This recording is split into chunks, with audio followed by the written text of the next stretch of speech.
Bismillahirrahmanirrahim. Assalamu alaikum. We are here to discuss the story behind every idiomatic phrase. Idiomatic phrase means मुहावरे. तो इस video में हम 100 most important idioms को discuss करेंगे और उनकी ओरिजिन क्या है और उनकी एटमोलॉजी क्या है. ओरिजिन और एटमोलॉजी का मतलब ये है कि कोई idiom कहाँ से अख़ज़ किया गया है. इंसानी तजर्बात का निचोड़, इंसानी हिकमत और दानिश, ये जो है वो ईडियम्स की शक्ल में जन्म लेती है. और बिल्कुल ऐसे ही जैसा कि कोई औरत ज़ेवर पहनती है और ख़ूबसूरत दिखाई देती है, इसी तरह इंग्लिश लैंग्वेज में जब हम ईडियम्स का इस्तेमाल करते हैं तो हमारी ज़ुबान पुरकशिश और अट्रैक्टिव दिखाई देती है. चलें जी, आज का लेक्चर स्टार्ट करते हैं. पहला ईडियम जो हमारे पास है वो है वाइट एलिफेंट. थाईलैंड के अंदर हाथी पालने का बहुत ज़्यादा रवाज है और सफ़ेद हाथी वहाँ पे पाए जाते हैं. बादशाह सलामत जब किसी ग़ुलाम को सज़ा देना चाहते हैं तो उसे सफ़ेद हाथी गिफ्ट करते हैं. ये खाता बहुत ज़्यादा है, इसका फ़ायदा कोई नहीं, बहुत ज़्यादा घास खाता है. तो साथ ये भी कहा जाता है कि आपने इस हाथी को मरने नहीं देना. तो इस तरह ग़ुलाम उस हाथी को फीड करते करते बेचारा गरीब हो जाता है, कंगाल हो जाता है. तो वाइट एलिफेंट हर वो चीज़ जो नुकसान करती है और फ़ायदा नहीं देती, जैसा कि पाकिस्तान के जो इदारे हैं PIA, स्टील मिल, ये फ़ायदा कोई नहीं दे रहे, अलबत्ता नुकसान कर रहे हैं, तो ये वाइट एलिफेंट है. अगला आइडिया है जी फेस द म्यूज़िक. पाकिस्तान बनने से पहले जो गोरे थे वो खटक लोगों को, खटक कबीले के लोगों को दरख्तों से बांध के ढोल बजाते थे. तो वजह ये थी कि ये लोग डांस किए बगैर नहीं रह सकते, खटक कबीले के लोग डांस किए बगैर नहीं रह सकते. तो इस तरह जब वो इनको दरख्तों से बांध कर ढोल बजाते थे तो ये लोग डांस किए नहीं बगैर नहीं रह सकते थे. तो इन्हें बड़ा अजीब लगता था और ऑकवर्ड लगता था. तो ये म्यूज़िक उनके लिए पनिशमेंट होता था जब उन्हें ख़ास तौर पे दरख्तों से बांध के रखा जाता था. वेट ब्लैंकेट का मतलब ये है कि आप कंफर्टेबल नहीं हैं. देखिए, आप ब्लैंकेट लेके सो रहे हैं और वो ब्लैंकेट अगर वेट है तो आप कंफर्टेबल नहीं होंगे बिल्कुल भी. तो weight blanket is something that does not provide you comfort. Wear and tear का मतलब है कि आप कोई चीज़ पहनते हैं तो उसके नतीजे में वो चीज़ ख़राब होती है, टेयर हो जाती है, फट जाती है, तो उसको वेयर एंड टेयर कहते हैं. मतलब इस्तेमाल के बाद जो फरसूदा हो जाती है चीज़, इसको कहते हैं wear and tear. Uphill task. Uphill लफ्ज़ सही ज़ाहिर है. हिल का मतलब पहाड़, पहाड़ी. तो अप हिल का मतलब है पहाड़ी पे चढ़ना. अप हिल टास्क का मतलब है पहाड़ी पर चढ़ने के बराबर कोई काम, यानी मुश्किल काम. डाउन हिल जो होता है वो पता है हमेशा आसान होता है. तो अप हिल एक मुश्किल काम होता है, पहाड़ पे चढ़ना मुश्किल काम होता है, और वैसे भी ग्रेविटी के अगेंस्ट चलना मुश्किल काम होता है. तो जैसे वो कहते हैं to go with the stream आसान काम है और to go against the stream मुश्किल काम है. Turncoat. बरतानिया की पार्लियामेंट में जो दो पार्टी सिस्टम है, तो टू पार्टी सिस्टम के अंदर दो जो पार्टीज़ हैं उनके ड्रेस कोड डिफरेंट हैं, ड्रेस कलर्स डिफरेंट हैं, उनके कोट के कलर डिफरेंट हैं. फ़र्ज़ कर लें एक का ब्लू और दूसरी का ग्रीन है. तो बसा औकात क्या होता था कि जो पार्टी जीत जाती थी तो हारने वाली पार्टी का कोई बंदा अपना कोट जो है वो उल्टा करके पहन लेता था. अंदर उसने ग्रीन सिलवाया होता था, बाहर ब्लू, या बाहर ग्रीन और अंदर ब्लू, इस तरह से. तो जो पार्टी जीती थी उस वाला कलर बाहर कर लेते थे. तो टर्न कोट का मतलब है लोटा सियासतदान जो पार्टी बदल लेता है. Up in arms. आर्म्स का मतलब है वेपन्स. तो अप इन आर्म्स का मतलब है गुस्से में आ जाना, हथियार उठा लेना. इसी तरह टर्न टर्टल. टर्टल एक जानवर है और टर्टल जब उलट जाता है तो बिल्कुल ही उल्टा होता है ये. तो जो गाड़ी कोई अगर एक्सीडेंट का खुदा न खास्ता सूरत हाल का सामना होता है तो गाड़ी बिल्कुल उलट जाती है, तो उसको टर्न टर्टल कहते हैं. कोई भी चीज़ जो अपसाइड डाउन हो जाए उसको हम कहते हैं कि ये it has turned turtle. Next idiom है जी within a stone's throw. अगर आप एक पत्थर फेंकते हैं और जितनी दूर वो जा सकता है उतने फासले को कहते हैं within a stone's throw. My school is within a stone's throw from my house. Turn a deaf ear. मतलब आप किसी की बात को गौर से नहीं सुनते तो उसको कहते हैं turn a deaf ear. Deaf मतलब बहरा हो जाना. अगर आप बहरा जाहिर करते हैं खुद को और आप उसकी बात को नहीं सुनते. ऑल ईयर बिल्कुल उसके अपोजिट है, मतलब दोनों कानों से गौर से सुनना. लैंड एन ईयर का मतलब होता है कि आप किसी को एक कान से सुनते हैं, आप किसी की बात सुनने की कोशिश करते हैं. Strike while the iron is hot. अगर लोहे की शेप बदलनी हो तो उसको गर्म किया जाता है, ठंडे लोहे की शेप तब्दील करनी मुश्किल होती है। तो इसी तरह कोई काम आप करना चाहते हैं तो मुनासिब वक्त पर करना चाहेंगे उसको। जैसे मुनासिब वक्त तब होता है लोहे की शक्ल चेंज करने का जब वो गर्म हो जाता है। तो जब भी कोई काम आप करते हैं और मुनासिब वक्त पे करते हैं तो हम ये कहेंगे कि you have struck while the iron was hot. Storm in a teacup, अगर कोई अंडा बॉयल करते हैं आप देगची में तो वो उसके अंदर तूफ़ान सा मच जाता है, लेकिन वो हांडी का उबाल होता है, हांडी का तूफ़ान होता है, बाहर नहीं आता, छोटा सा एक बेज़रर सा तूफ़ान होता है। तो storm in a tea cup मतलब कोई चीज़ इतनी नुकसानदेह इतनी ख़तरनाक है नहीं जितनी वह नज़र आ रही है। शो वाइट फैदर, जंग में अगर सफ़ेद झंडा दिखा दिया जाए तो उसका मतलब है कि आप जंग हार चुके हैं, आप अमन चाहते हैं, अमन का रंग सफ़ेद होता है। अगर सुर्ख झंडा दिखाया जाए तो इसका मतलब जंग चाहते हैं। तो इस तरह सिग्नल्स जो है वो पास ऑन किए जाते हैं। और कई दफ़ा बहरी सफ़र में भी जब कोई रेस्क्यू एफ़र्ट की जाती है तो इस चीज़ का अंदाज़ा कि जो जहाज़ है जिसको रेस्क्यू किया जा रहा है वो सिक्योर है या इनसिक्योर है, डेंजरस है या मासूम है, तो वो फ्लैग के कलर से पता चलता है कि जहाज़ में मौजूद अफराद क्या लड़ाई करेंगे या कि उनकी जब मदद की जाएगी तो वो मदद को वसूल करेंगे। Square peg in a round whole, peg एक पेन को या नीडल को कहते हैं, या जिस तरह कील होता है। तो अगर सुराख के अंदर कील डालना है, इंजेक्ट करना है, सुराख गोल है और ये जो कील है वो चौरस है, तो वो यकीनन उसमें फ़िट नहीं होगा। तो इसी तरह जो बंदा किसी मुनासिब जगह पे नहीं है, जो बंदा फ़िट नहीं किसी जॉब के लिए, तो हम कहेंगे कि he is a square peg in a round hole. Sell like hot cakes, अगर कोई चीज़ अभी अभी तैयार की गई है, बेक की गई है और वह गर्म है और वो फ़ौरन फ़रोख्त हो जाती है तो उसको कहते हैं सेल लाइक हॉट केक्स, यानी फ़ौरन बिक जाना, हाथों हाथ बिक जाना। अगला इडियम है जी save something for rainy days. बारिश कुछ इलाकों में बहुत ज़्यादा होती है तो बारिशों के दिनों के लिए लोग इकट्ठी शॉपिंग कर लेते हैं, और चूँकि बाद में बारिशों में बाहर निकलना मुश्किल हो जाता है, ख़ासतौर पर पहाड़ी इलाकों में ऐसा किया जाता है। इंडिया में एक जगह है शिमला, वहाँ पे बहुत ज़्यादा बारिशें होती हैं तो वहाँ लोग इकट्ठी शॉपिंग कर लेते हैं। एट सी, समंदर परेशानी की अलामत है, तो अब परेशान हो तो हम कहेंगे कि आई एम एट सी। इस तरह एट होम, घर हिफाजत की अलामत है, आप घर होंगे तो आप पुरसकून होंगे। तो एट होम पॉजिटिव है और एट सी नेगेटिव है। सी आई टू आई, आप उस किसी की आंखों में आंखें तभी मिलाएंगे जब आप उससे इत्तफाक करेंगे। तो सी समबडी आई टू आई का मतलब है आंखों में आंखें डाल के बात करना, मतलब इत्तफाक करना, किसी की आंखें किसी से आंखें मिलाना। जब इंसान आंखें मिलाता नहीं तो फिर उससे इत्तफाक भी नहीं करता बल्कि उससे आंखें चुरा रहा होता है। रेड टेप, अक्सर कुछ मंसूबे सरकारी जब बनाए जाते हैं तो सरकारी बड़े अफसरान उसका इफ्तिताह करने के लिए आते हैं और वो सुर्ख फीता काटते हैं।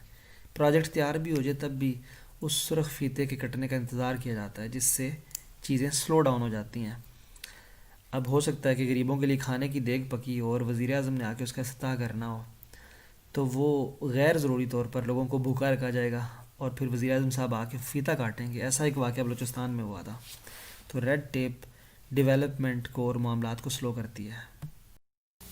उसके बाद अगला आइडियम है जी रेड कारपेट वेलकम। शादियों पे आपने अक्सर देखा होगा कि सुर्ख रंग का कालीन बिछाया जाता है जो कि किसी को स्पेशल फील करवाने के लिए किया जाता है। तो किसी को अगर आप बहुत ज़्यादा वेलकम करते हैं अच्छे तरीके से, खुश दिली से, ओपन आर्म्स के साथ, तो उसको हम कहेंगे कि रेड कारपेट वेलकम है। और डिग्निटरीज़ का और फॉरेनर्स का इस तरह इस्तेमाल किया जाता है। इस तरह रेन कैट्स एंड डॉग्स, किसी शख्स ने अपने कुत्ते और बिल्ली को छत पे रखा हुआ था, तो बारिश तेज़ हुई तो परनाले के ज़रिए कुत्ता और बिल्ली नीचे आ गए, तो बारिश बहुत तेज़ थी, तो वहाँ से ये इडियम जनरेट हुआ कि रेन कैट्स एंड डॉग्स, जब बहुत ज़्यादा बारिश हो रही हो। प्रोज एंड कॉन्स का लफ्ज़ जी प्रो होता है किसी चीज़ के हक़ में और कॉन्स का मतलब कॉन्ट्रेरी, कॉन्ट्रेरी होता है मुखालिफ। तो किसी चीज़ के हक़ और मुखालफत में आप दलाइल दें तो उसको प्रोज एंड कॉन्स कहते हैं। पे थ्रू दी नोज़ का मतलब है कि नाक से लकीरें निकलवाना, यानी किसी से अगर कहा जाए कि ज़मीन पे नाक से लकीरें खींचो तो तब तुम्हारी बात मानी जाएगी, तो इसको कहते हैं जी पे थ्रू दी नोज़। पे लिप सर्विस का मतलब है ज़ुबानी जमा खर्च करना, किसी को ज़ुबानी खुश करने की कोशिश करना, प्रैक्टिकली उसके लिए कुछ ना करना। आउट ऑफ सॉर्ट्स होता है जी इंसान की, जब तबीयत ख़राब होती है उसको कहते हैं आउट ऑफ सॉर्ट्स, और जब कोई मशीन ख़राब होती है उसे कहते हैं जी आउट ऑफ ऑर्डर, राइट। ये डिफरेंस है। Out of sorts, I am out of sorts, I will not go to school, and the machine is out of order, right. Out of woods, woods का मतलब है जंगल। तो जंगल जो है वो ख़तरे की अलामत है। आउट ऑफ वुड्स का मतलब है जंगल से बाहर होना, यानी कि ख़तरे से बाहर। ओपन पेंडोरास बॉक्स, पेंडोरा एक लड़की थी और उसको शादी पे गिफ्ट मिला और उसे कहा गया इस गिफ्ट को खोलना नहीं। उसने खोला, उसके अंदर से मौत, बुराई, तमाम किस्म के मसाइल बाहर आ गए। तो उस डिब्बे का नाम, उस गिफ्ट का नाम था पेंडोरास बॉक्स, यानी उस लड़की का गिफ्ट। उसके बाद कहा जाता है कि दुनिया में तमाम बुराइयाँ फैल गईं। उससे पहले वो डिब्बे में बंद थी, बोतल में बंद थी। On the spur of moment, जब घुड़सवार घोड़े के ऊपर बैठता है तो अपना पाँव रकाब में रखता है। उस रकाब की अंदर वाली साइड जो होती है वो एक ब्लेड की तरह होती है और वो घोड़े को चुभती है। जब भी घुड़सवार घोड़े को वो रकाब चुभोने की कोशिश करता है तो उससे क्या होता है, घोड़ा तेज़ दौड़ता है। On the spur of moment का मतलब है फ़ौरन, कोई काम फ़ौरन करना। ऑन ओकेजन, कोई ख़ास मौके होते हैं, जैसे शादी का ओकेजन होता है, मौत का ओकेजन होता है। तो ऑन ओकेजन का मतलब है कभी कभार, किसी ख़ास मौके पर। मसलन मैं अली से ऑन ओकेजन मिलता हूँ, यानी कि कभी कभार मिलता हूँ किसी ख़ास मौके पे। मीट समबडी हाफ वे, दो लोग हैं ए और बी, मुख्तलिफ जगहों पे रहते हैं, दोनों एक दूसरे से मिलना चाहते हैं, तो दोनों आधा फासला अबूर करके दरमियान में आ जाते हैं। तो हम उसको कहेंगे कि मीट समबडी हाफ वे, यानी दोनों लोग आधा आधा रास्ता अबूर करके आते हैं। तो इस तरह दोनों जो हैं वो फ्लेक्सिबल हैं, दोनों ने समझौता किया है। अ मैन ऑफ स्ट्रॉ, ये जो टेडी बियर होता है उसमें स्ट्रॉज होते हैं और कुछ भी नहीं होता, तो वो थिंकिंग कैपेसिटी नहीं रखता, थिंकिंग एबिलिटी नहीं रखता। तो मैन ऑफ स्ट्रॉ वो बंदा होता है जो कठपुतली होता है, जिसको कोई और जिसकी डोरें हिला रहा होता है, जैसे अंकल सरगम के ड्रामे में ऐसा होता था। तो मैन ऑफ स्ट्रॉ वो बंदा जो सोचने समझने की सलाहियत नहीं रखता, फजूल आदमी। अबव बोर्ड, कार्ड खेले जाते हैं ताश, और जो लोग बोर्ड पे बैठ के खेलते हैं, तो अगर आप बोर्ड के नीचे ताश के पत्ते छुपा लें तो आप बेईमानी कर रहे हैं। लेकिन अगर आपके पत्ते ऊपर नज़र आ रहे हैं और वो साफ ज़ाहिर हो रहे हैं, तो अबव बोर्ड रखा हुआ है अपने पत्तों को, तो आप ईमानदारी का मुजाहरा कर रहे हैं। तो अबव बोर्ड का मतलब है ईमानदारी। ऐड इंसल्ट टू इंजरी, किसी के मुंह पे मक्खी बैठ जाए तो ये उसको एक इंजरी दी है मक्खी ने, लेकिन अगर वो थप्पड़ मार के उस मक्खी को उड़ाने की कोशिश करे और मक्खी को मारने की कोशिश करे और मक्खी उड़ जाए तो उसने अपनी इंसल्ट भी कर ली। इंजरी तो मक्खी बैठी हुई थी, वो इंजरी थी, और थप्पड़ मार लिया खुद को और मक्खी भी उड़ गई, तो ये मज़ीद इंसल्ट है। यानी एक बेइज्जती के बाद मज़ीद बेइज्जती को हम कहते हैं कि add insult to injury. Lose ground, दो मुल्कों की जंग होती है तो एक मुल्क जंग हारता है, दूसरा जीतता है। जीतने वाला, उसके बारे में कहेंगे कि वो हारने वाले के मुल्क पे कब्ज़ा कर लेता है। तो जीतने वाला गेन्स ग्राउंड और हारने वाला लूजेस ग्राउंड है। ठीक हो गया जी। तो लिख द डस्ट, तो कई दफ़ा बादशाह सलामत जब किसी को सज़ा देना चाहते हैं तो कहते हैं कि मेरे जो दरबार है उसका फ़र्श चाट कर आओ मुझ तक, तब बात करूँगा, तब बात सुनूंगा। तो इसको कहते हैं टू लिक द डस्ट। धूल चटाना, तो अक्सर औकात उस फर्श पे जहर डलवा दी रहता था और वो जो होता था गरीब आदमी, किसान, हारी मर जाता था। लायंस शेयर, जंगल के अंदर जो शिकार किया जाता है तो उसमें शेर कहता है जी शिकार मैं नहीं करूँगा, लेकिन मेरा हिसाब अलग कर दें पहले से, मैं सबसे बड़ा जानवर हूँ, जंगल का शेर हूँ, तो बड़ा हिस्सा मेरा होगा, बाकी आपस में आप लोग जितना बचता है बांट लीजिएगा। Live from hand to mouth, आपने कुछ कमाया हाथ में, तनख्वाह आई सीधी मुंह में, यानी कि जो कमाया खा लिया। लेट स्लीपिंग डॉग्स लाई, आप गली में से गुजर रहे हैं, कोई कुत्ता सोया हुआ है तो यकीनन आप उसको जगा के नहीं गुजरेंगे बल्कि उसको सोए रहने देंगे। मुसीबत को पड़े रहने देना, उसको डिस्टर्ब ना करना। And specially don't make a mistake of disturbing someone when he is making an error. Kick the bucket, पहले पहले ख़ुदकुशी का तरीका ये भी होता था, बाल्टी उल्टी रखते थे, उसके ऊपर खड़ा हो जाते थे और फंदा गले में डाल के बाल्टी को किक करते थे। ठीक हो गया जी। तो इस तरह से बंदा हवा में लटक जाता था, झूल जाता था और इस तरह खुदकुशी हो जाती थी। तो किक द बकेट मतलब डेथ। एट आर्म्स लेंथ मतलब बाजू के जितने फासले पर रखना, यानी दूर रखना खुद को किसी शख्स से, किसी चीज़ से। कीप ओपन हाउस, अगर आप मेहमान नवाज शख्सियत हैं, अगर आप हॉस्पिटेबल पर्सन हैं तो आपके घर का दरवाज़ा दूसरों के लिए खुला रहेगा। So you keep house open, you keep open house. Keep something dark, अंधेरे में रखना, और इसका अपोजिट है जी ब्रिंग टू लाइट, जो नीचे दिया हुआ है। ब्रिंग टू लाइट सामने लाना, कीप समथिंग डार्क, अंधेरे में रखना। अंडर द कारपेट मतलब कालीन के नीचे छुपा देना। मेहमान आते हैं, लोग अपनी सारी जो भी गंदगी होती है चारपाई के नीचे डाल के उसके ऊपर सफ़ेद कपड़ा बिछा देते हैं, तो उसको कहते हैं under the carpet. Jail bird, birds जो घर में रखे होते हैं लोगों ने, वो उनको केज के अंदर रखते हैं। ठीक हो गया। तो जो बंदा हमेशा जेल में रहता है, अक्सर जेल में रहता है, अक्सर जुर्म करता है, अक्सर पकड़ा जाता है, उसको हम जेल बर्ड कहते हैं जी। इन द टीथ ऑफ, एक बंदे को मगरमच्छ ने पकड़ लिया है, तो वो बंदा इस वक्त कहाँ पे है? He is in the teeth of crocodile. So in the teeth of का मतलब होता है जी कि आप किसी मुसीबत में फंस चुके हैं। अगला आइडिया में जी in black and white. White paper होता है, उस पर ब्लैक राइटिंग होती है, जैसा कि स्क्रीन पर आपको नज़र आ रहा है इस वक्त। तो जो चीज़ तहरीरी दी जाती है, लिखी हुई, उसको कहते हैं जी इन ब्लैक एंड वाइट। इसके ऑपोजिट है जी बाय वर्ड ऑफ माउथ, वो होता है ज़ुबानी का काम करना। होल्ड वाटर, अगर एक बाल्टी है उसमें कोई सुराख नहीं है, पानी डालते हैं, पानी ठहरा रहता है, तो उसको कहते हैं इट होल्ड्स वाटर, मतलब वो बर्तन माकूल है, वो अच्छी चीज़ है। सुराख है तो फिर कोई फ़ायदा नहीं, पानी डालेंगे निकल जाएगा, तो it could not hold water then it is useless. Hobson's choice, एक बंदा था, उसकी बेटियां थीं, और एक बेटी ने कहा जी मैंने फ़लाँ मुलाजिम से शादी करनी है जो तुम्हारा बेस्ट मुलाजिम है। बाप बेटी से लड़ पड़ा, बेटी ने मुकाबले पे अपनी दुकान खोल ली। बाप भी खुद भी दुकानदार था, लेकिन बेटी ने उसकी दुकान छोड़ी, अपनी दुकान बाप के मुकाबले में खोल ली। तो अब वो बंदे का नाम था हॉब्सन और बेटी का नाम था मैगी। बेटी ने क्या किया कि बाकी बेटियों को भी बाप की दुकान से छुड़वा के अपनी दुकान पे रख लिया। अब बाप के पास कोई चॉइस नहीं है, हॉब्सन के पास कोई चॉइस नहीं है कि वो बेटी की बात माने, कि वो जहाँ शादी करना चाहती है वहाँ करवा दे। स्टैंड वंस ग्राउंड, अगर कोई शख्स लड़ रहा है किसी से और अपनी जगह पे साबित कदमी से खड़ा है, उसके कदम साबित हैं ज़मीन पे, पीछे नहीं हट रहा, तो इसको कहते हैं स्टैंड वंस ग्राउंड, मतलब अपनी जगह पे साबित कदम रहना, यानी पीछे ना हटना। Have too many irons in the fire, अगर आप लोहा बना रहे हैं तो एक वक्त में एक पीस अगर आप बनाएंगे तो उस पर ज़्यादा कॉन्सनट्रेट कर पाएंगे, तवज्जो कर पाएंगे। अगर 5-7 पीसीज इकट्ठे आप डाल देंगे आग के अंदर, तो हो सकता है शेप्स ख़राब हो जाए और किसी एक पे आप तवज्जो ना दे सकें सही तरीके से। तो एक वक्त में एक काम करने को कहते हैं to have only one iron in the fire, और ज़्यादा काम इकट्ठे कर लेना शुरू, तो उसको कहते हैं जी have too many iron in the fire. Bitter pill to swallow का मतलब है जी कड़वी गोली। कड़वी दवाई जो होती है वो बाद में फ़ायदा देती है, वक्ती तौर पे आपको तकलीफ़ होती है, तो जो काम बाद में फ़ायदा दे मगर वक्ती तौर पे तकलीफ़ दे, उसको कहते हैं bitter pill to swallow.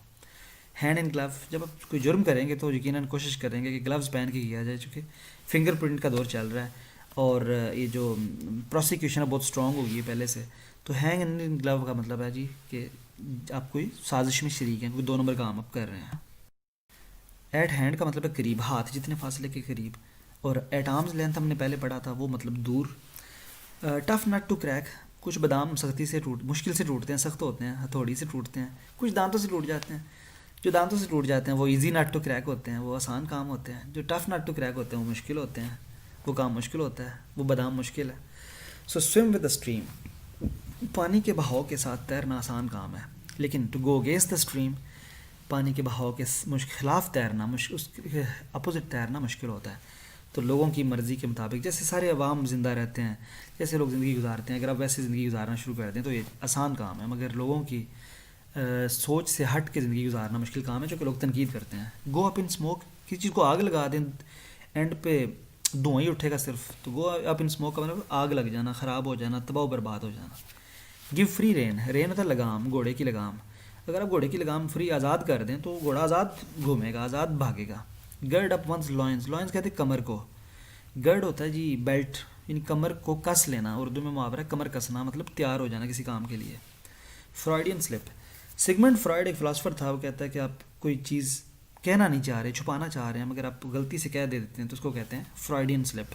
Slip का मतलब है गलती, और फ्रॉइडियन का लफ्ज़ फ्रॉइड से निकला। सिगमंड फ्रॉइड एक फ़िलासफ़र था और उसने मुख्तलिफ़ किस्म की साइकोलॉजी के रिलेटेड थेरीज़ दी थी।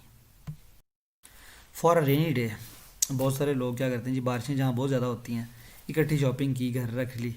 तो फॉर अ रेनी डे मतलब मुश्किल वक्त के लिए, जब बारिश होगी तो उस दिन हम बाहर नहीं जा पाएंगे। By the way it is raining today.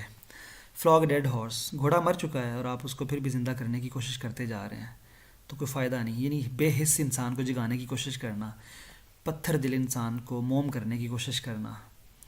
Fair play, अगर आप गेम के रूल्स को फॉलो कर रहे हैं, जैसे फ़ुटबॉल में आप हाथ नहीं लगा सकते, फ़ुटबॉल को फुट ही लगाना है आपने, तो अगर आप गेम को कानून के मुताबिक खेल रहे हैं तो फेयर प्ले है। अगर आप कानून तोड़ रहे हैं, हाथ लगा देते हैं, तो फाउल प्ले है। आप ज़िंदगी में अगर बेईमानी करते हैं तो ये फाउल प्ले कहलाएगा, और आप ज़िंदगी ईमानदारी से गुजार रहे हैं तो ये फेयर प्ले कहलाएगा। फ़िश आउट ऑफ वाटर, मछली पानी से बाहर तड़पती है, ऐसे ही अगर आप अपने घर से बाहर या अपने बेहतरीन पसंदीदा माहौल से बाहर हों तो परेशान हो जाएंगे, यानी अपने पसंदीदा माहौल से बाहर होने को कहते हैं fish out of water. Eye opener, अगर कोई आप हैरान कौन चीज़ देखते हो तो आपकी आंखें खुल जाती हैं, हैरान हो जाते हैं आप, उसको कहते हैं जी eye opener. So it opens your eyes. Alpha and omega, यूनानी ज़ुबान का पहला अल्फ़ाबेट है अल्फ़ा, आखिरी है ओमेगा। तो अल्फ़ा एंड ओमेगा का मतलब है अगर आपको कोई चीज़ शुरू से एंड तक आती है, जैसे ए टू जी, तो उसको हम कहेंगे कि you have got the alpha and omega of that thing. Eagle eyed, उकाब की नज़र बड़ी तेज़ होती है, दूर से अपने शिकार को पहचान लेता है, पकड़ लेता है। और ईगल आइड मतलब उकाबी नज़र, तायराना नज़र। ड्रॉ ब्लैंक, आप जाल डालते हैं पानी में मछली पकड़ने के लिए, जाल खाली वापस आ जाता है, तो ब्लैंक वापस आ गया ना। ड्रॉ तक खींचना, ब्लैंक खाली, पानी तो उसके अंदर आ नहीं सकता, पानी जाल में नहीं आता होता। डाई इन हार्नस, हार्नस बेसिकली घोड़े के साजो सामान को कहते हैं। तो पुराने दौर में जंगें घोड़ों पर लड़ी जाती थी, मोस्टली काम भी घोड़े पे किए जाते थे। तो डाइन हार्नेस का मतलब है आप घोड़े के ऊपर मरे हैं, मतलब मरते दम तक आपने काम किया है, घोड़े के ऊपर बैठे रहे हैं और लड़ाई करते करते मरे हैं। Dog in the manager, manager खुरली को कहते हैं जिसमें गाय भैंस वगैरह अपने घास वगैरह चारा वगैरह खाते हैं। तो डॉग इन द मैंजर का मतलब है कुत्ता अगर खुरली में बैठ गया, खुरली के अंदर घास होती है, कुत्ता जो है घास खाता नहीं, तो मतलब ये कि कुत्ता जो है वो कहते हैं ना कि उर्दू में कि ना खेडांगे ना पंजाबी में कहते हैं ना, जो ना खेडांगे ना खेडने देंगे, यानी ना खुद खेलेंगे ना खेलने देंगे। तो कुत्ता घास खुद भी नहीं खाता और खुरली में बैठ के गाय भैंस को या घोड़े को भी नहीं खाने देता। तो मतलब आपके घर में गैराज है मगर आपके पास गाड़ी कोई नहीं, हमसाए के पास गाड़ी है मगर गैराज कोई नहीं, आप उसको अपना गैराज नहीं देते, तो you are dog in the manager.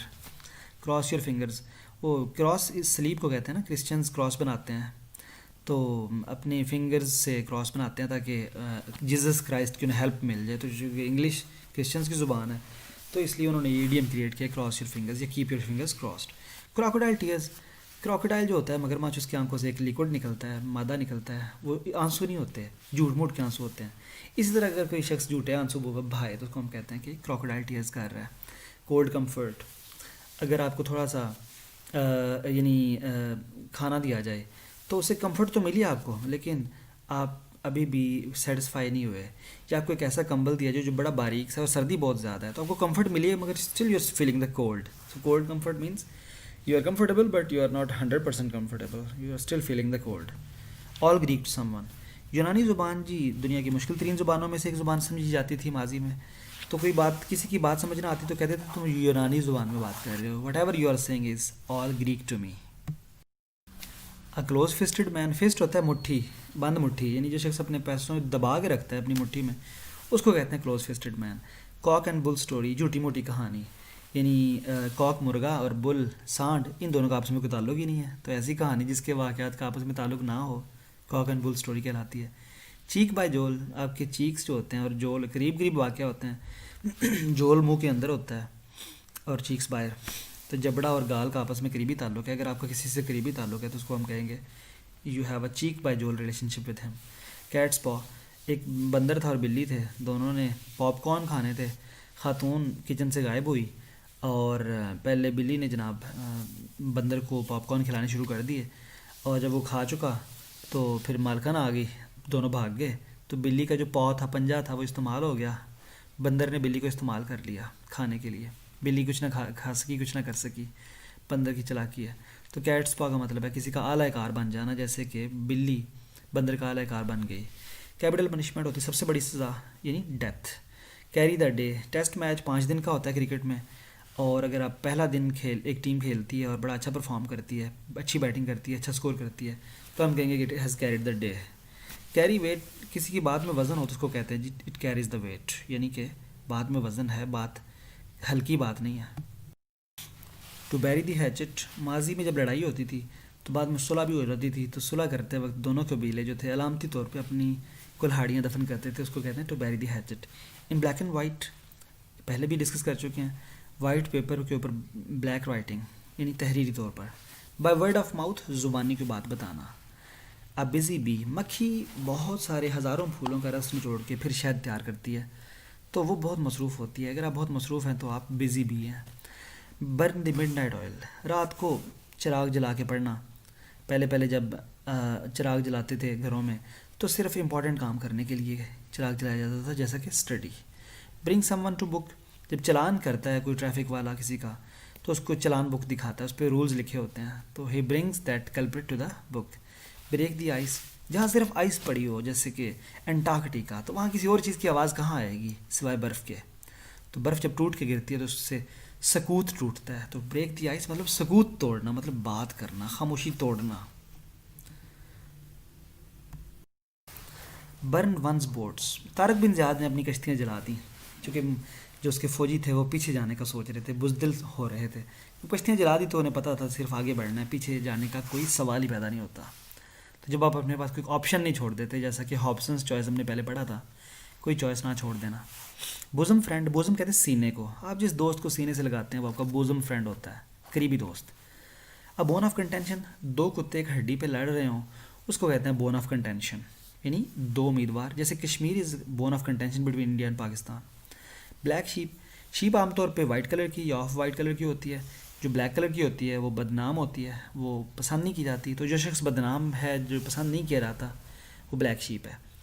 Birds of feather, एक जैसे पर जिन परिंदों के होते हैं वो इकट्ठे पाए जाते हैं, यानी तोता तोतों में उड़ेगा, चिड़िया चिड़ियों में। तो बर्ड्स ऑफ फैदर मीन्स हम मिजाज लोग, birds of feather flock together. Blue blood, बरतानिया के झंडे का रंग नीला है, तो जो शख्स बरतानिया की रॉयल फैमिली से ताल्लुक़ रखता है उसमें ब्लू ब्लड है, राइट, यानी हुकूमती अहदेदार का बेटा या बेटी या बच्चा। बेटर हाफ, मियाँ बीवी कहते हैं जी हम दोनों एक गाड़ी के दो पहिए हैं, या हमारी ज़िंदगी जो 50-50 दोनों का कंट्रीब्यूशन उससे चल रही है। तो बीवी कहती है जी मियाँ जो है ना वो हाफ यानी 50% से ज़्यादा कंट्रीब्यूट करता है तो ज़िंदगी अच्छी गुजर रही है, और मियाँ कहता है जी बीवी 50% से ज़्यादा कंट्रीब्यूट कर रही है तो ज़िंदगी अच्छी गुजर रही है। तो बेटर हाफ का मतलब है कि everyone is saying that the other half is doing more. ये लास्ट स्लाइड है हमारी। बेल द कैट, एक बिल्ली रोज़ाना एक चूहे को खा जाती थी, तो फिर चूहों ने आपस में मीटिंग की, डिसाइड हुआ जी कि बिल्ली के गले में घंटी बांधी जाए ताकि जब वो आए तो चूहों को पता लग जाए। अब मसला ये है कि कौन वो शख्स होगा जो कि बिल्ली के गले में घंटी बांधेगा, मतलब मुश्किल काम कौन करेगा। एप्पल ऑफ समवन्स आइज़, आपकी आंखों में एक ब्लैक कलर का दायरा होता है, एक सेब की तरह गोल, उसको अगर आप एप्पल कह लें, एप्पल की शक्ल का होता है ना इसलिए। तो Apple of someone's eyes means कि अगर किसी की शख्स की आंखों के अंदर कुछ चुभोया जाए तो उसको दर्द होगी यकीनन। तो अगर किसी के बेटे को तकलीफ़ दी जाए तो वो कहता है कि मेरे लिए मेरा बेटा मेरी आंख का तारा है, मतलब मेरी आंख के अंदर जो एप्पल बना हुआ है ब्लैक कलर का, जब उसको तकलीफ़ दी जाती है तो बहुत ज़्यादा पेनफुल होता है। बेटे को तकलीफ़ दी जाएगी तो भी इतना ही पेनफुल होगा जितना कि उसकी आंखों को तकलीफ़ दी गई है। एप्पल पाई ऑर्डर का मतलब है रेडी के ऊपर बड़ी तरतीब से सेब बड़े होते हैं, अरेंजमेंट में। इसका अपोजिट है at 6s and 7s। At any rate, आप कोई चीज़ ख़रीदना चाहते हैं तो वो किसी भी कीमत पर आप ख़रीदेंगे अगर आपको बड़ी ज़रूरी है वो। जैसे शेर है कि अगर बिकने पे आ जाओ तो घट जाते हैं दाम अक्सर, न बिकने का इरादा हो तो कीमत और बढ़ती है। तो कीमत तब बढ़ती है जब बिकने का इरादा नहीं होता। एट एनी रेट, फिर आप उसको ख़रीदते हैं। एप्पल ऑफ डिस्कॉर्ड, एक शहज़ादा था, उसने शादी करनी थी तो काफ़ी सारी लड़कियां उसकी उम्मीदवार थीं, तो उसने एक सेब हवा में उछाला, उसने कहा जो पकड़ेगा उससे शादी मैं करूँगा। दो लड़कियों ने बराबर पकड़ लिया, आधा आधा, तो वो सेब जो था वो एप्पल ऑफ डिस्कॉर्ड बन गया, जिसके लिए हम पीछे एडियम पढ़ चुके हैं, bone of contention. Beast of burden, जो जानवर होते हैं जो बोझ उठाते हैं, गधा खच्चर वगैरह, तो उसको हम बीस्ट ऑफ बर्डन कहते हैं। बिलो दी बेल्ट, रेसलिंग में रूल होता है जी बेल्ट से नीचे हिट नहीं करना, यानी अनफेयर प्ले या फाउल प्ले नहीं करना। These were all the idioms, I hope you enjoyed it. तो दोस्तों अगर आपको ये वीडियो पसंद आई हो और इडियम्स इन्फॉर्मेटिव हों, इसके पीछे स्टोरी अच्छी लगी हो, enjoy किया हो, तो kindly press the bell icon and subscribe the channel. Thank you. See you in the next video. Hello and assalamu alaikum and welcome to English grammar. We have lesson number 5 of basic English grammar. Stay tuned if you are interested in learning grammar, and no matter which class you belong to, doesn't matter. Everybody will have something to learn, right? So without wasting any further time, let's start learning this lecture. With the following words, use V2. Remember, whenever we use this term V2, it only means that we are referring to second form of verb, right? Students of intermediate, first year, second year, who are my students, they are more than welcome to join this lesson, because the rules that they are going to learn here, they are going to be replicated in the paper. So I'm preparing them for the paper. As long as coronavirus is ruling the roost, the academies and colleges are off, you can just tune into this channel and learn some of the grammar points. So it is always good to speak correct English language and write correct English language. For that we need to increase our understanding of rules as much as possible. So let's get into this lecture. With the following words, use second form of verb. The words are given here: yesterday, ago, before. Example is 1980, means any other year. Any year is called 1980. It can be 1999, it can be 1987. So anything, any year that is a matter of past, with which you are going to use second form of verb. The other day, last, the previous day, yesternight. Previous day can also be previous week, previous year, previous month. So with all these given words, we are always going to use second form of verb. So if you go into the paper, you're sitting there, there are going to be 5 questions in the form of MCQs, and you are going to take the right one. So remember, there is always a word or two in the sentence that can guide you which form of verb or helping verb is to be used with that. So whenever you see the use of yesterday, ago, before, or whatever the words are given here, you are going to always make sure that you use second form of verb or V2, right? Examples are: Aslam died 10 days ago. Now, ago is used here, so I have used second form of verb, died, right? When we say second form of verb, it means that no other helping verb, nothing else is going to be used here. Only alone second form. Similarly, I met him yesterday. Yesterday has been used here. So again, second form of verb. Met is the second form of meet, right? No helping verb, no use of was, were, is, am, are, has, have, had, right? Only second form of verb. Next example is yesterday or yesternight. I dined out yesternight. Yesternight means previous night. So these are some of the examples, and the focus on this in this particular slide is on this thing, that whenever any of these words appear in a sentence, you are going to use second form of verb. I hope it is clear. Let's move to the next slide.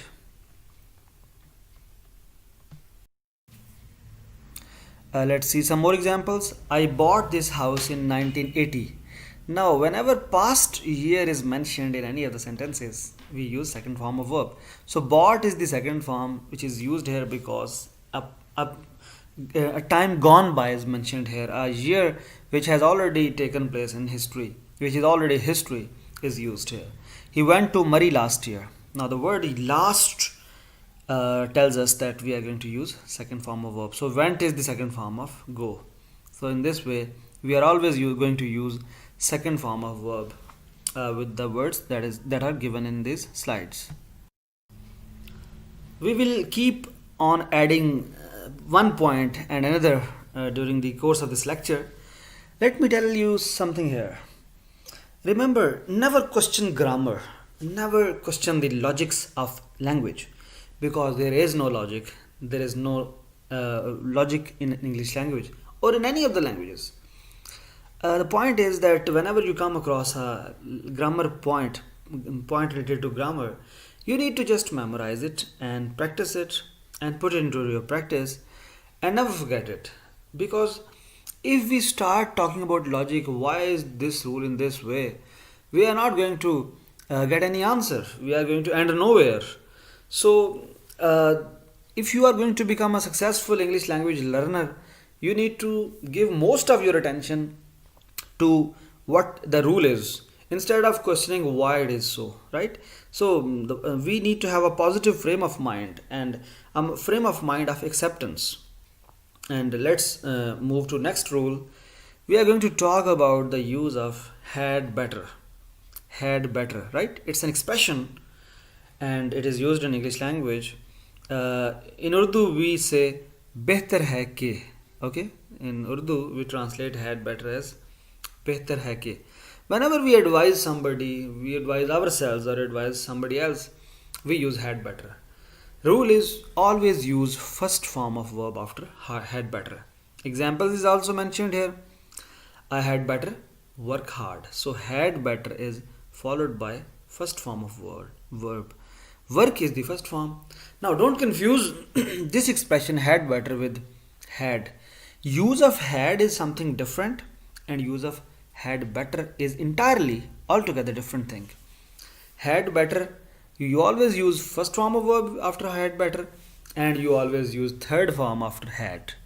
So when had is followed by a verb, we use third form. But when had better is followed by a verb, we use first form. I hope the difference stands clear. We are going to move our next slide. This is basic English grammar lesson number 5 going on.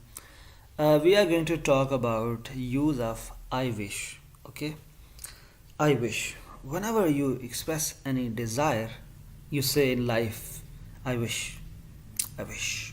So whenever you think of a desire, just say to yourself, I wish. Let's learn its use. I have given the rule here. If I wish is followed by a verb, I wish plus verb. Now, whenever you see a sentence with the use of I wish, two things should come to your mind: whether a verb has been used after I wish or not. Now, there are two rules here. For example, if I wish plus verb is used, then it is equal to had plus third form of verb, right? So, whenever you find that a verb has been used after I wish, use had plus third form of that given verb, right? And in another scenario, you might see that I wish plus no verb. So you just have to look at two things: whether verb has been used or verb has not been used in the sentence after I wish. So if a verb is there, use had plus third form of verb. If verb is not there, then you are bound to use either were or had been. Were and had been are synonymous with each other. They have same meanings. So if you are sitting in the paper and you find that after I wish no verb has been used, either trying to find the option of were or try to find the option of had been. Either of them will be there, right? I have given examples below. I wish I had visited that place. Now, after in this sentence, verb had has been used here. Visit is a verb. So after I wish, a verb has appeared here. Therefore, we are going to say I wish I had visited that place. So had plus third form of verb is used, right? In next example, I wish I were a prince. If you look at this example carefully, there is no verb after I wish, right? There is no verb. No verb has been used. Therefore, we are going to use either were or had been. In this particular example, we have used were. In the upcoming example, I wish I had been a king. You can clearly see there is no verb. Therefore, there is no third form of verb. There is no had. And in the second and third example, we have used at our will were or had been. We can interchange them. We can also say, I wish I had been a prince. We can also say, I wish I were a king. So, what we learn in this particular slide is that whenever verb is used after I wish, we use had plus third form of verb, and whenever verb is not used after I wish, we are going to use were or had been, not had or third form, right? In this particular slide, I am going to teach you the use of moral lesson. Remember, moral lesson is always in present indefinite tense, or first form of verb is used. The students of intermediate and metric have read many moral stories, and every moral story ends with a moral lesson. Just think of some moral lessons that you might have read in your education, in your educational career. I can think of many right now. Some of these are also mentioned on the slide. Honesty is the best policy. Greed is a curse. God helps those who help themselves. If you look at these examples carefully, you will find that only present tense has been used. You can never think of a moral lesson in which past or future is used. So, honesty is the best policy. Is shows that the present tense has been used. Greed is a curse. You will never hear greed was a curse. Honesty was the best policy. God helped those who helped themselves. Just think of some other moral lessons. Necessity is the mother of invention. All covet, all lose. Grapes are sour, right? Necessity is the mother of invention. And you can go on and on thinking of other moral lessons. And sometimes the examiner gives one moral lesson in the verb correction. There will be 5 questions, and one of those questions might be about moral lessons. You just have to memorize all the moral lessons and make sure that you don't forget that moral lesson always has present indefinite tense or first form of verb. So, examiner just wants to know whether the teacher has correctly told the students which verb or helping verb is used with moral lessons. Let's continue with the learning of English language. Next rule is about universal truth. As I told you earlier, that moral lesson is used sometimes in the paper, and the students are supposed to take in the right option of present indefinite or first form of verb. Similarly, universal truth can also appear in the paper. It is always in present indefinite tense or first form of verb, right? Allah is one is a universal truth. The sun sets in the west, water boils at 100 degrees C, and the earth revolves around the sun, gravity reduces on the moon. These universal truths and some of the other universal truths that you can think of right now always carry first form of verb, right? Let's continue with the learning of grammar.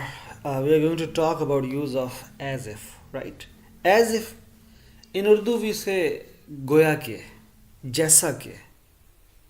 The rule is given here, as if plus verb is equal to had plus third form of verb, as if plus no verb is equal to were or had been. As we have learnt earlier about the use of I wish, in the same way as if is used. Whenever you find this expression being used in a sentence, as if is used, you are always going to think of two options, right? Two scenarios.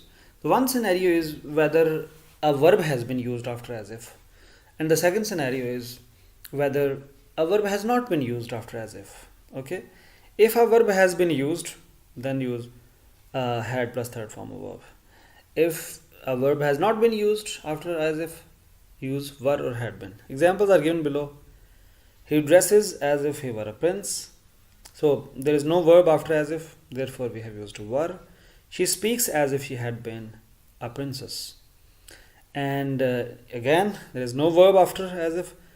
Remember, we are not going to look whether a verb has been used before as if. We are going to find out whether a verb has been used after as if, right? So verb should be used, should or should not be used after as if. In the third example, he speaks as if he had drunk wine. Now verb has been used after as if. Drunk is the verb. Therefore we have used had plus third form of verb, right? So if you try to memorize the things in their context properly, there is no surprise that you'll be able to take the correct options. You'll be able to get higher grades. You'll be able to make some mark, and you'll be able to not feel ashamed or guilty for not knowing the rules properly, right? So use of as though. In the previous slide we learnt about use of as if, and in this particular slide we'll learn use of as though. The rule is same for both of them. If you can think of as if or I wish, it's the same rule for as though, right? So let's get into the rule. As though plus verb is equal to had plus third form of verb. As though plus no verb is equal to were or had been. So if there is a verb, use had plus third form of verb. If there is no verb, use were or had been. And remember, you are going to try to find out the verb after as though, not before as though. After as if, not before as if. After I wish, not before I wish, right? So examples are given here. He dresses as though he were a prince. He dresses as though he were a prince. So there is no verb used after as though, therefore we have used were. Similarly, she speaks as though she had been princess. No verb again, therefore we have used had been. Similarly, he speaks as though he had drunk wine.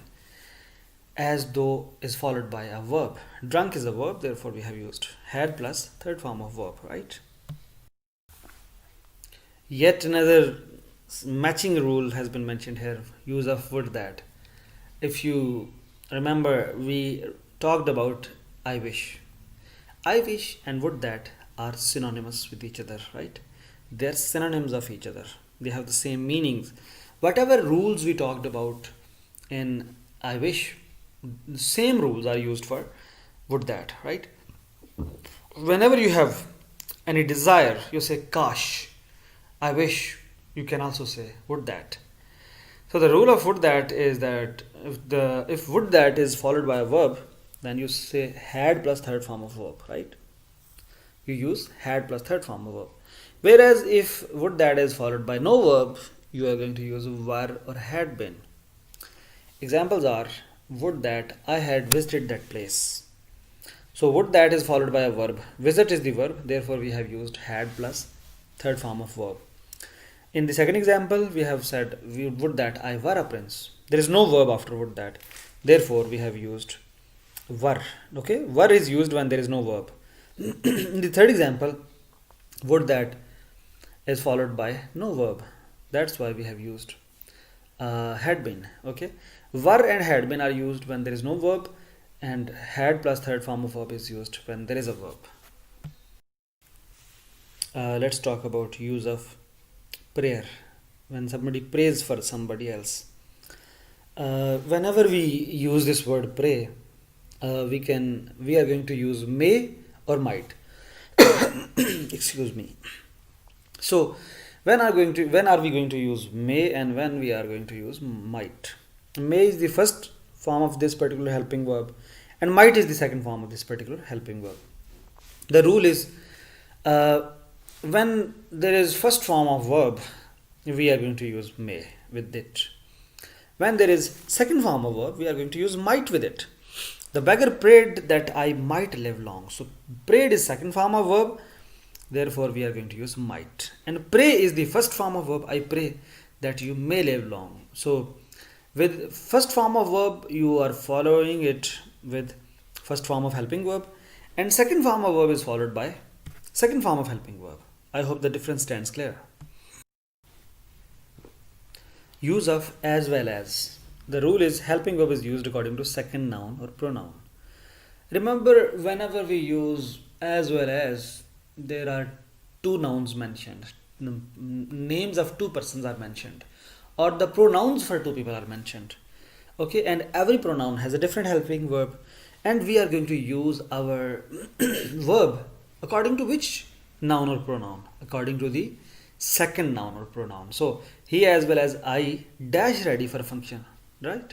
So I is the second pronoun, therefore we are going to use helping verb according to I. The example is given here, he as well as I am ready for function, not are. Okay, whenever we use as well as, always use helping verb according to second pronoun, right? I hope the difference stands clear. We are going to move to the next slide, and let's talk about uses of now, right now, at present, currently, these days, presently, nowadays. Actually, I have written these words together on purpose, intentionally so, because all these words talk about present continuous tense. When we talk about present continuous tense, we talk about some action which is going on right now, which has not stopped, which has not finished, which is going on, okay, which is ongoing action. So now, right now, at present, currently, these days, presently, nowadays, with all these words we always use fourth form of verb, or the first form plus ing, right? Ing form is used with them. The rule is always use first form plus ing with the given words. Examples are given below. I am talking to him now. Okay. Now is used here, therefore I have used present continuous tense. Right now I'm speaking. So right now is followed by fourth form of verb. At present, again continuous tense, I'm studying. So I have used continuous sentence, right? Now we come across some very important sentences which are called conditional sentences. They are very important, I tell you.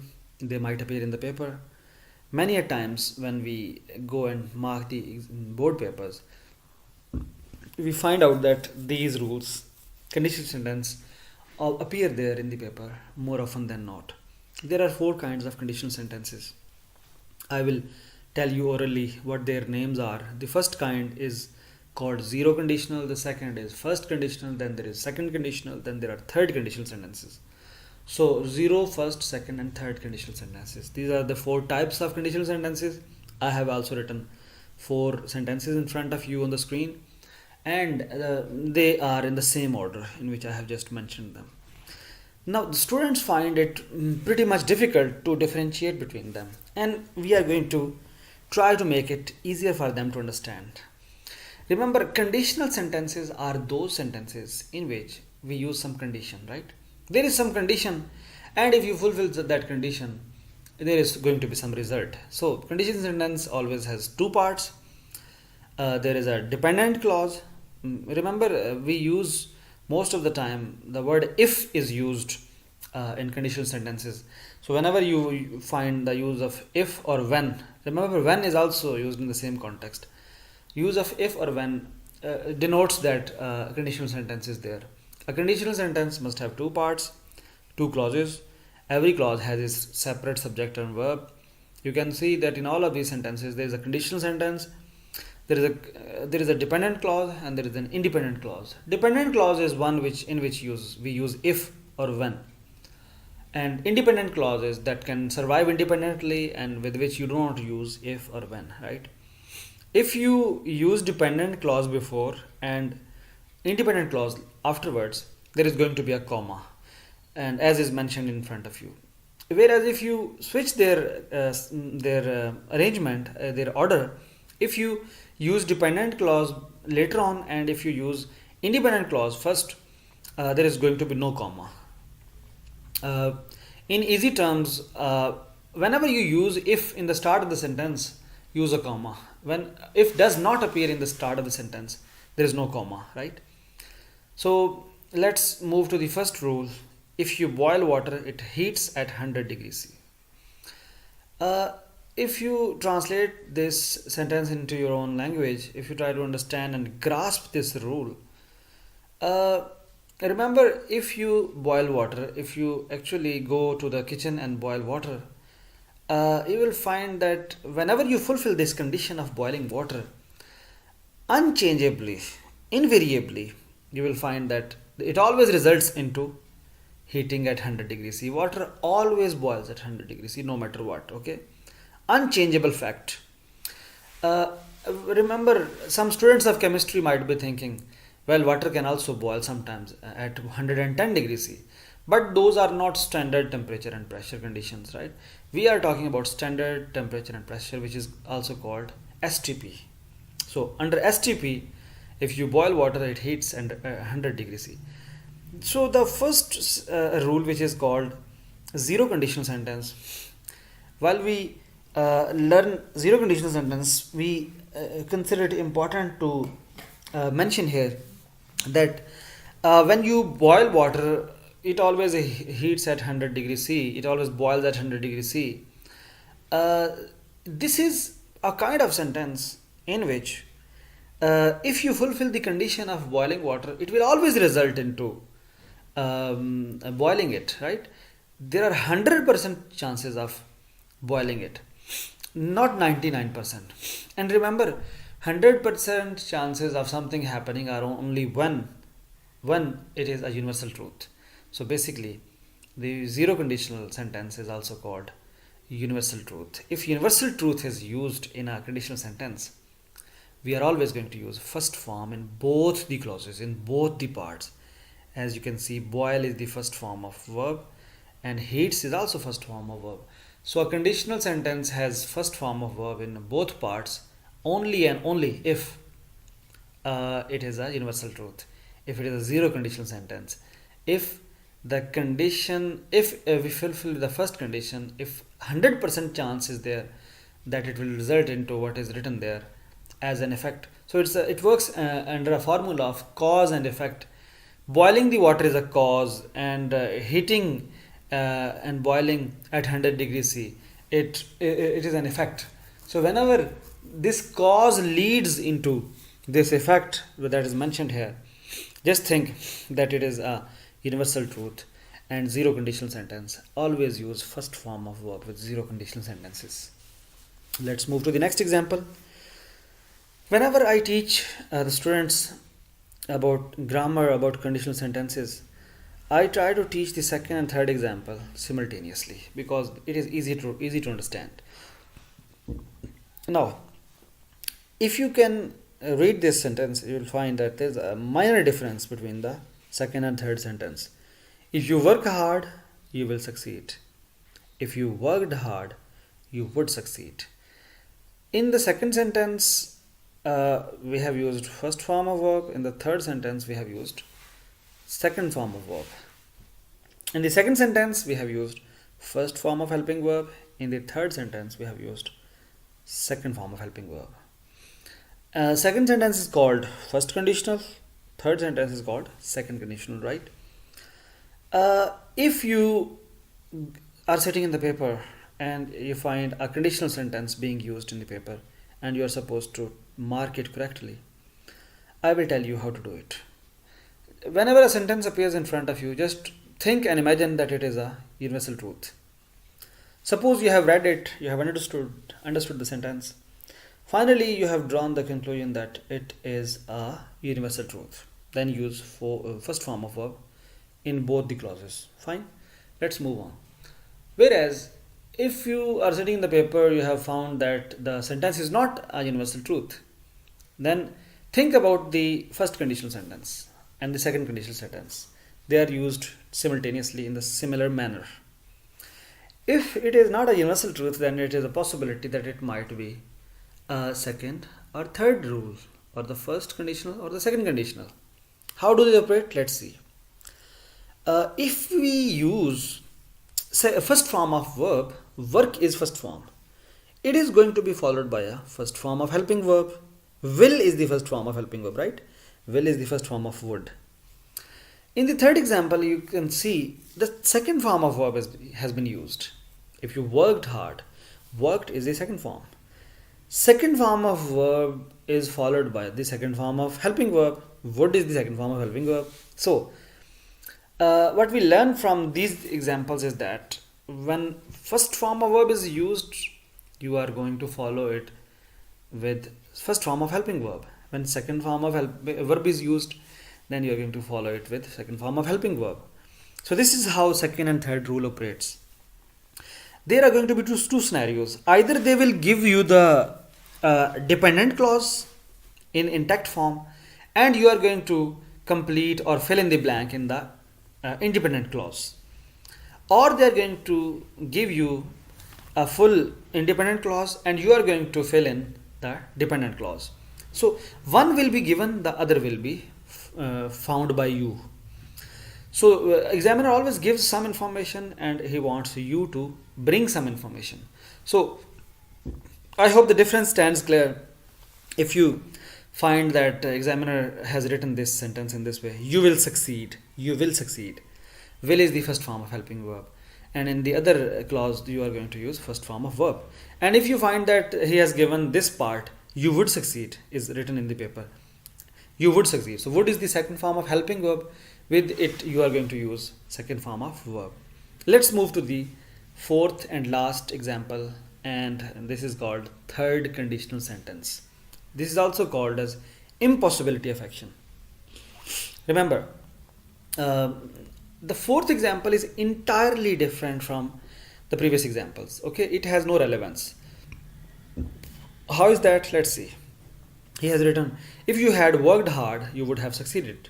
Now see, in the first, second and third example, there is no use of had or third form or would have or third form, because I want to tell here that had plus third form and would have plus third form always appear together.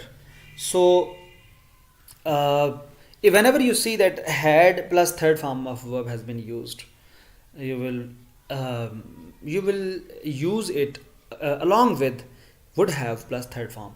If he has given had plus third form of verb, He will omit would have in third form. You are going to apply would have in third form. If he has given would have in third form, you are going to apply had plus third form, right? So it takes place interchangeably. One clause is given and the other clause is not given. You are going to find out the other clause, and from one clause you can guess the other clause. So it always operates in pairs. From the known or given thing, we find out the unknown and the not given thing. I hope this difference stands clear among the four conditional sentences. It's very important. It might appear in the paper. If I made the paper, I would definitely add one of the conditional sentences in the paper. So just get ready, and I assure you that sooner or later you're going to find it in the paper. Thank you. Let's move to the next rule. We are going to talk about preposition plus verb. There is a rule that preposition is always followed by first form of verb plus ing. Whenever you find that a verb has been used after preposition, always use fourth form of verb. Fourth form of verb is called ing form, right? I have also given an example. I stopped him from going there. From is a preposition and going is the fourth form of verb, right? So always use a fourth form of verb after preposition. I hope it is clear. Let's learn the next rule. I have given some bunch of words together.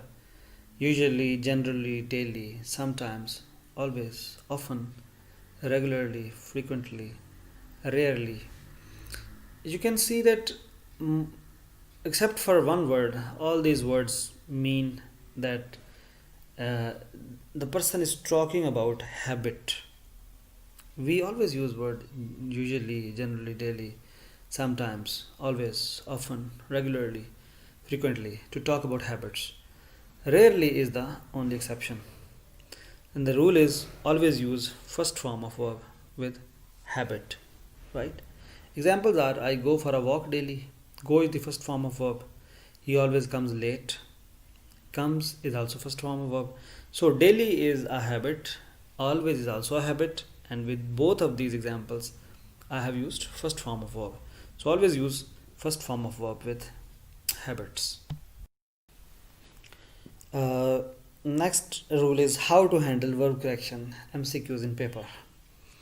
I have written a sentence and I have given four options. We are going to use it in a particular way. We are going to use this example to learn something about the grammar. For example, if you are sitting in the paper and there is a sentence, I dashed Lahore yesterday. I want to guide you how to approach this question, right? If any question is there and you are trying to understand which option is the correct one, there are some rules, there are some tricks, there are some methods, there are some logics, and there are some methodologies which can be used just to know, just to guess which might be the correct option. I will not tell you which one is the correct option. I will tell you which three options are incorrect. Okay, it will be one way of reaching the exact answer. You can see sentence is given there. I dashed to Lahore yesterday, and first option is goes. Now goes is not fit for I because you already know that with I we don't use S or ES. So we will say that I goes is incorrect. So what is it called? Subject verb disagreement is there because we never use S or ES with I. So when subject verb agreement is not there, the option has to be wrong. Let's come to second option. The first option was wrong because of subject verb disagreement. Okay, the second option is wrong for some other reason, not because of subject verb disagreement. And the option is had not go. So some option can be wrong by themselves without any external influence. They are just wrong. Why? Because we never use first form after had. After has, have, had, we always use third form of verb. Now this option is also wrong by its own reason. Let's come to third form. Okay. Now, if you look at the third option, has gone, it is also wrong because of subject verb disagreement. we don't use has with I, right? We always use have. It is also wrong because of some disagreement.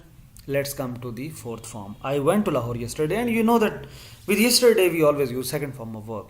So whenever you are trying to reach the correct option, just try to think which are the wrong options. Sometimes we think about the right options, at other times we think of the wrong options. It is also one way of knowing the exact answer.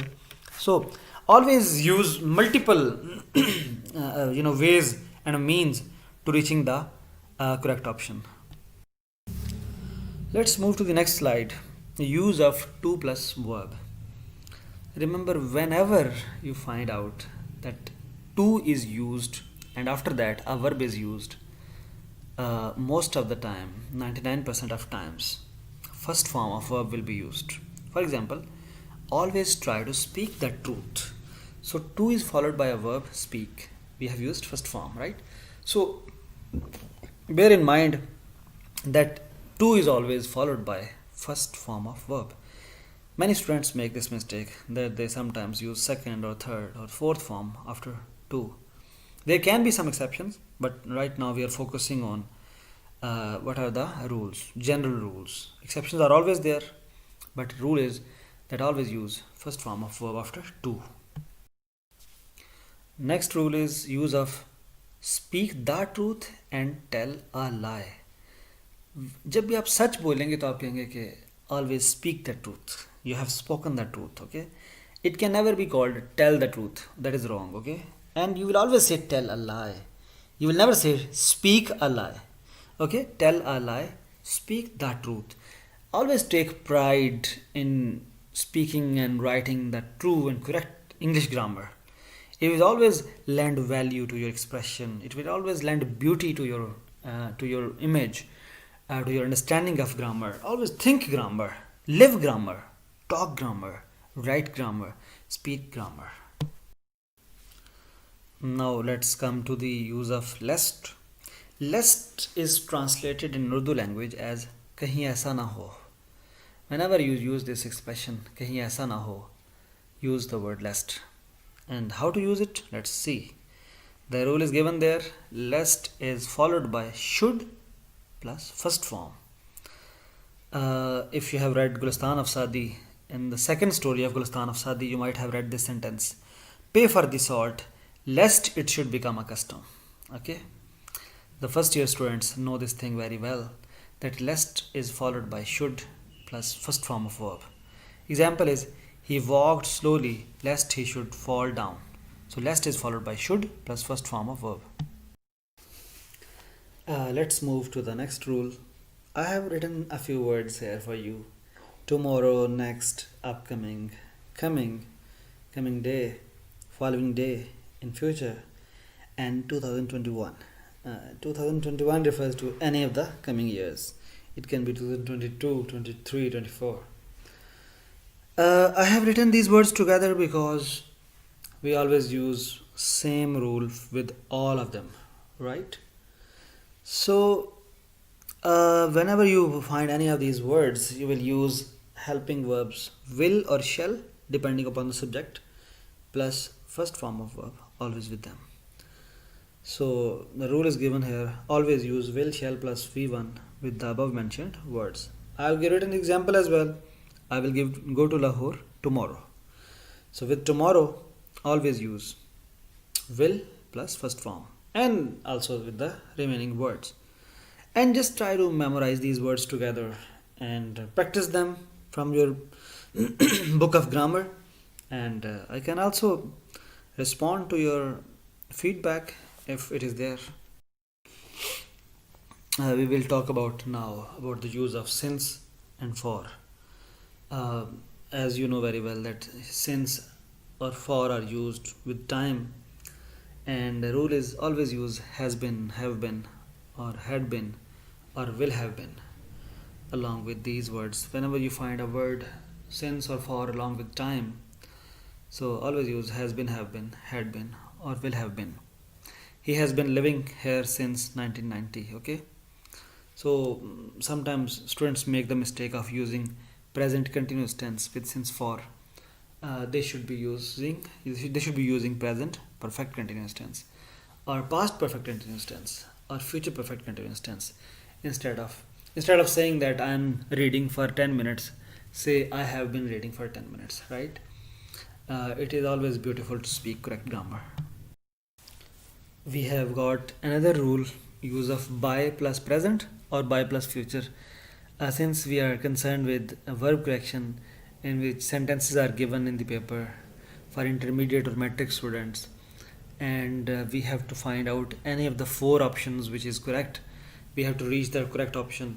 So I'm just telling you about the possibilities, about the possible sentences given, about the possible uses given. From those sentences we can also try to infer, try to guess, try to make speculations, and in this way it will become mighty easier for us to understand the grammar.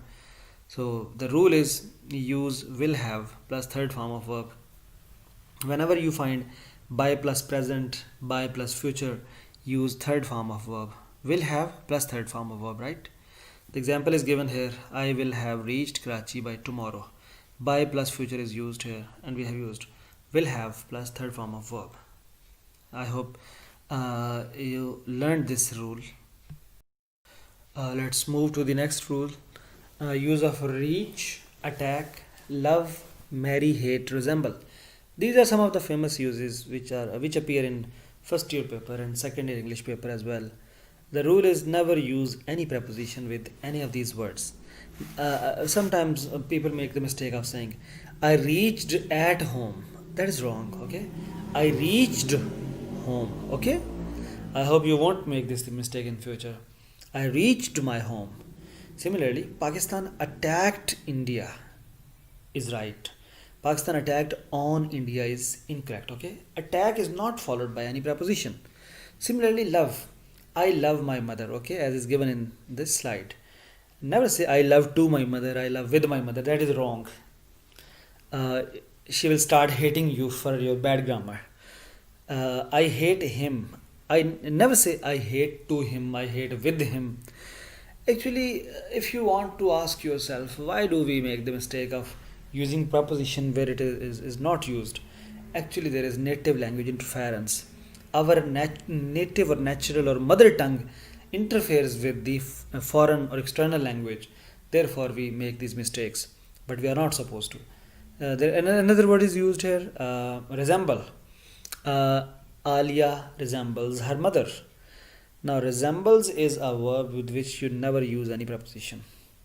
So, Alia resembles with her mother is wrong.